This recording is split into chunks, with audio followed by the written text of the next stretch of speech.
It was a Tuesday, the kind of gray, drizzly morning that makes coffee taste a little better and your gut feel a little heavier. I'd taken the day off to surprise my wife, Megan. 10 years married, and I thought it was time to remind her why she fell for a guy like me, dependable, slightly underwhelming, but solid. It wasn't our anniversary or her birthday. Just one of those small, ordinary days I thought could use a little meaning. I picked up flowers from the same corner stand where I got them back when we first started dating, grabbed her favorite chai latte, and figured I'd beat her home from her Pilates class. But the driveway told a different story. Her car was already parked in its usual spot, and next to it sat a black BMW I didn't recognize. Clean. Shiny. A little too proud of itself. The license plate frame read, "Work hard, play harder." I knew right then. Maybe not the details, but I knew. I still went inside. The house smelled faintly of her vanilla candles and something else I couldn't place. Cologne, maybe? The kind that belonged to someone who spent more time in front of the mirror than I ever did. Music played upstairs. Marvin Gaye. Yeah, I know. I stood there for a second in the entryway, dripping a little from the rain. My shoes heavy on the hardwood. The flowers already beginning to wilt in the damp air. I could have knocked. Could have called out. But I didn't. Instead, I stood there like a statue, hoping somehow that I was wrong. That there was a harmless reason for the BMW. That Marvin Gaye was just coincidence. That my gut was lying. It wasn't. 10 minutes later, Megan came downstairs. She was wearing a robe that wasn't hers. Not the one I'd bought her last Christmas. This one was too big. Too masculine. Her eyes went wide like she saw a ghost. Like I was the one doing something wrong. I didn't shout. Didn't throw anything. Just walked past her and set the flowers and chai on the kitchen table. "You might want to take your guest his keys," I said, my voice quieter than I expected. "They're still in the ignition." She didn't say a word. She just stood there, lips trembling. 1,000 words in her eyes and not a single one on her tongue. I walked out. The rain was still coming down, soft and steady. I got into my truck and just sat there for a while. My hands on the wheel. The flowers still on her table. The latte going cold.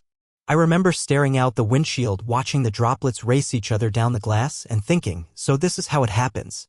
Not with screaming. Not with drama. Just with silence. And Marvin Gaye. 2 weeks later, I had a new apartment, a better therapist, and a golden retriever named Marvin. I figured someone ought to be happy when I walked through the door. I didn't take much from the house. Just my clothes, some books, and the old coffee maker I liked better than the fancy one Megan insisted on. The apartment was small, but it was mine. It had creaky floors and drafty windows and the kind of kitchen where you had to choose between using the oven or the microwave, but it didn't smell like betrayal. So I called that a win. I spent my days working, walking Marvin, and pretending like I hadn't built my entire adult life around a woman who apparently needed something I couldn't give. Some nights, I'd lie awake wondering what it was. Passion? Excitement? The thrill of sneaking around? Other nights, I'd just lie awake wondering if I ever really knew her at all. You learn a lot in the quiet after the storm.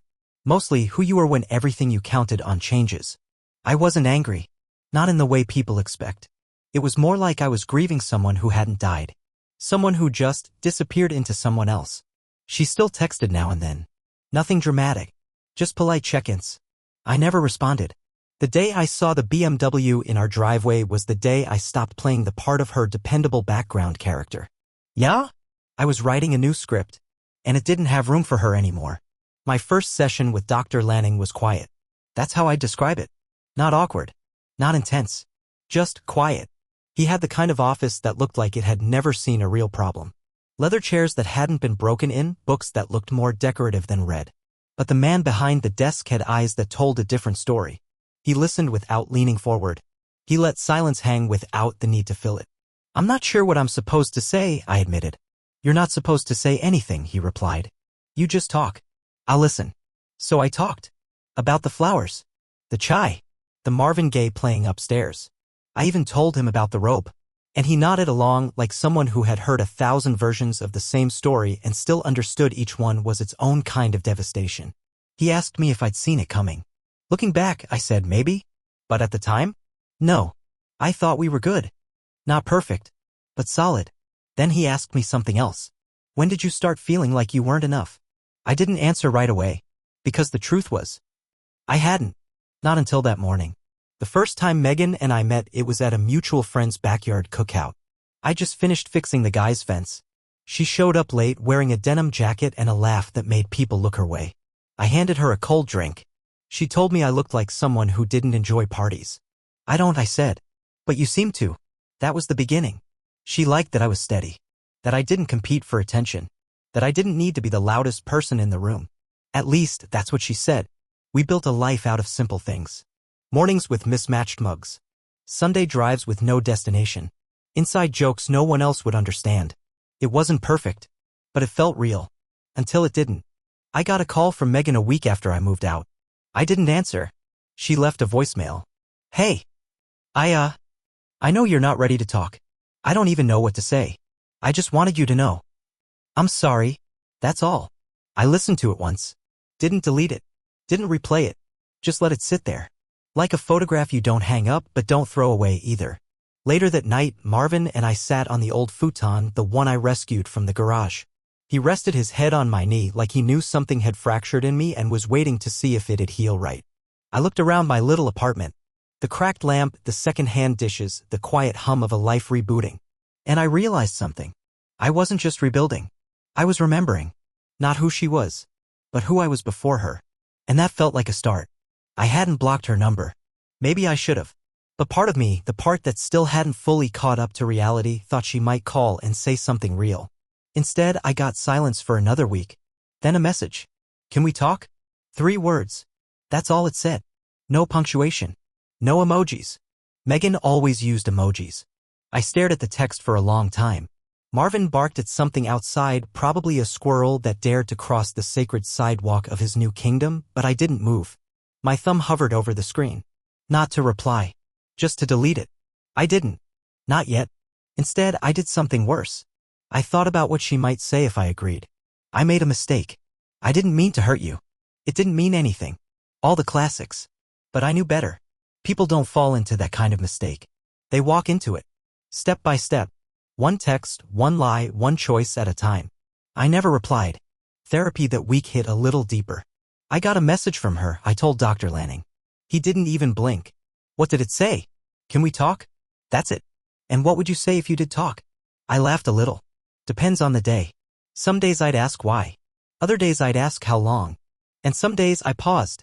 Some days I just want to know who he is. Does that matter? He asked. Not really. But curiosity doesn't care about usefulness. He nodded. I think I mostly want to know when she stopped seeing me, I said quietly. When I became invisible enough that someone else felt more real. That night, I dreamed of the backyard cookout again. The first one. The laugh. The denim jacket. Except this time, when I handed her the drink, she looked past me. Smiled at someone else. I woke up with Marvin's nose in my ear. Thanks, buddy, I muttered, scratching behind his ears. He wagged his tail like I'd said something profound.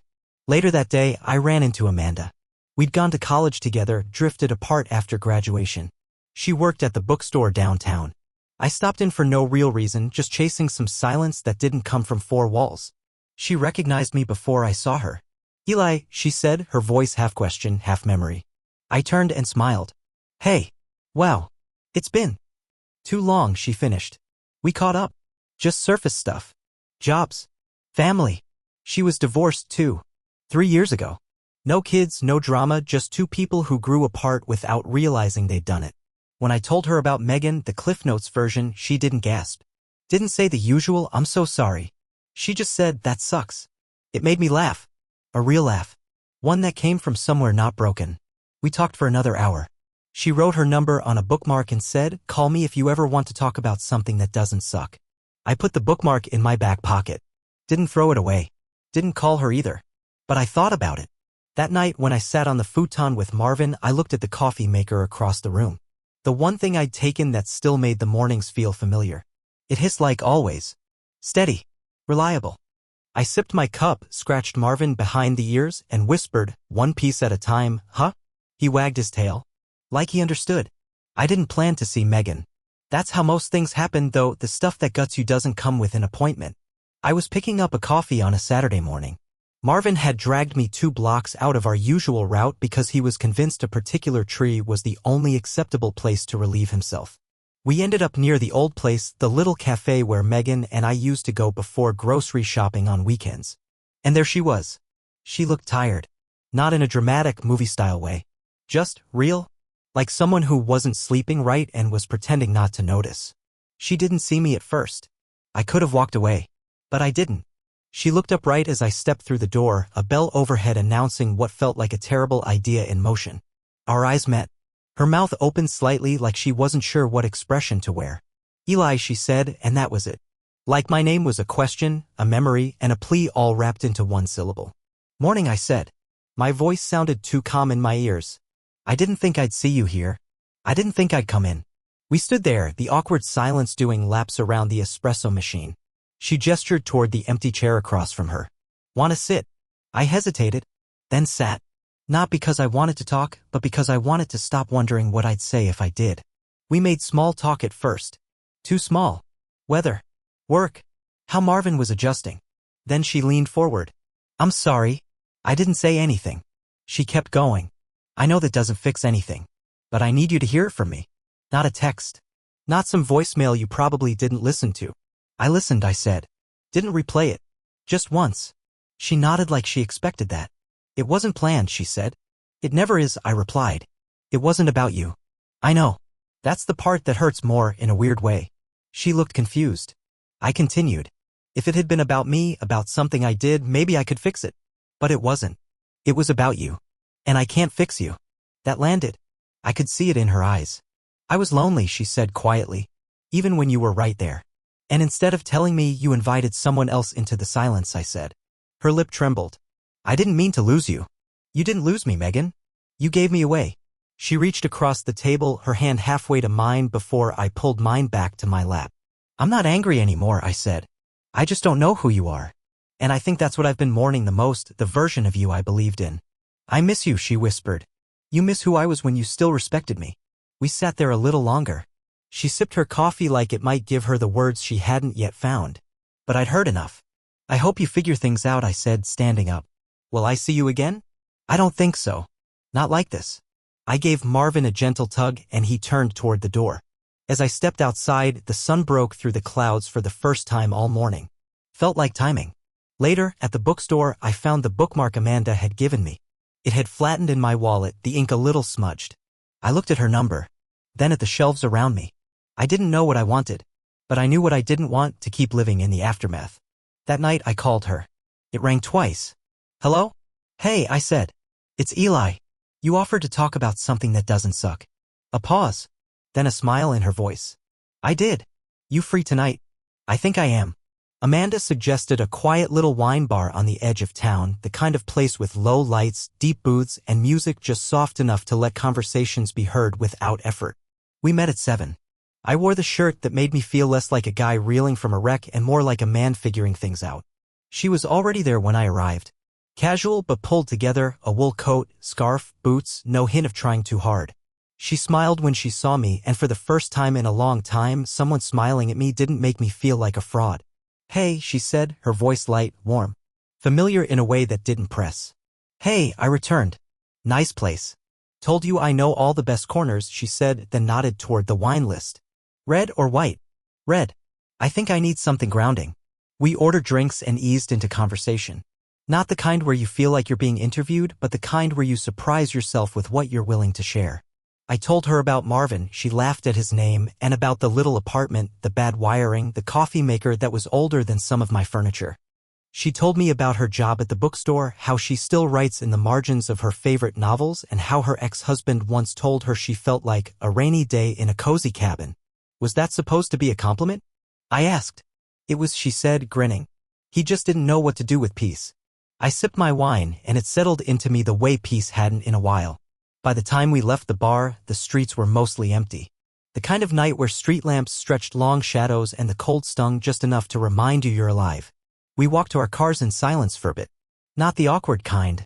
The kind that meant you were comfortable not filling space. I'm glad you called, she said as we stopped by her car. Yeah. Me too.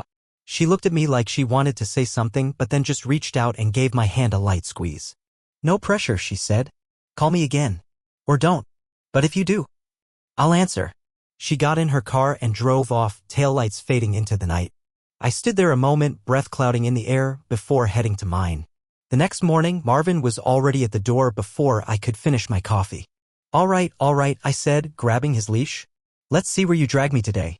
We walked without a route, just letting the sidewalk decide. And I found myself circling past the bookstore. The lights were on. Amanda was inside, shelving a stack of books. She looked up, saw me, smiled. And I thought, maybe this is how healing starts, not with fireworks or grand confessions, but with one quiet person willing to sit beside you until the noise fades. The day started like most. Coffee. Marvin. A walk. The sky was streaked with pale winter light and the streets were quieter than usual. Peaceful in a kind of hesitant way. I was halfway through sorting laundry, not my favorite, but less annoying than I remembered, when someone knocked on the apartment door. Not a neighbor. Too firm. Too intentional. I opened it and found Megan standing there. She looked smaller somehow. Not in size, but in presence. Her shoulders curled inward like she was trying to shrink into herself. "Hi," she said. "Megan." I didn't know where else to go. There was a long pause. Marvin walked over, sniffed her shoe, then gave a disinterested huff and returned to his blanket. I envied him for that. I didn't invite her in. Just leaned on the doorframe and waited. "I know I shouldn't be here," she said. I wanted you to hear it from me before you found out some other way." I raised an eyebrow. "Found out what?" She hesitated. Then, almost in a whisper, "He left." I didn't react. I didn't have the energy to. "I thought we were something," she said. I don't know, that it would feel like freedom. But it didn't. It just felt like guilt with better lighting. "That's poetic," I said, without warmth. "I'm not here to win you back," she added quickly. "I know I don't deserve that. I think I've been lying to myself for a long time. And you were the only person who ever saw the real version of me." I looked past her at the parking lot behind her shoulder. "You're figuring yourself out now. That's good. But I'm not your safe place anymore." Tears welled up in her eyes, but she didn't cry. She nodded slowly. "I just wanted you to know. I never stopped loving you. I just stopped loving who I was when I was with you." I wasn't sure if that was supposed to be an apology or an explanation. Maybe both. Maybe neither. "Take care of yourself, Megan." I closed the door softly. Not a slam. Just enough to separate her world from mine. That night, I texted Amanda. "Me, you free tomorrow?" "Amanda, I can be." "What's up?" "Me, I need something that doesn't suck." She replied with a smiley face and the address of a local dog park. I smiled. Marvin's tail wagged like he somehow knew plans were being made in his honor. The next day, we met under a wide blue sky. Marvin ran like he hadn't in weeks. Amanda brought coffee and we sat on a bench watching dogs trip over themselves and each other. "I had a visitor yesterday," I said. She didn't flinch. "Megan?" I nodded. It was honest, but not healing. Amanda took a sip of her drink. Sometimes closure is just confirming you've already closed the door. We sat in silence a while. Then she looked over and smiled. "You're getting better at this." "At what?" "Living in your own skin." For once, I didn't have to fake a smile. Amanda and I didn't talk every day, and that was part of what made it feel right. There was no pressure to define anything. No expectation to unpack emotions like moving boxes in a new apartment. It was just simple. Kind. Honest. The kind of connection that didn't demand answers, just presence. We met for breakfast the following weekend. Same cafe where I ran into Megan, but the mood couldn't have been more different. Amanda smiled when she saw me sliding into the booth with that familiar ease. "How's Marvin?" "Sleeping like a champ. I think the dog park wore him out for the next month." "Good," she said, pouring cream into her coffee. "He deserves a good nap." "You do too." We ate, talked, laughed. It wasn't a date, but it wasn't not a date either.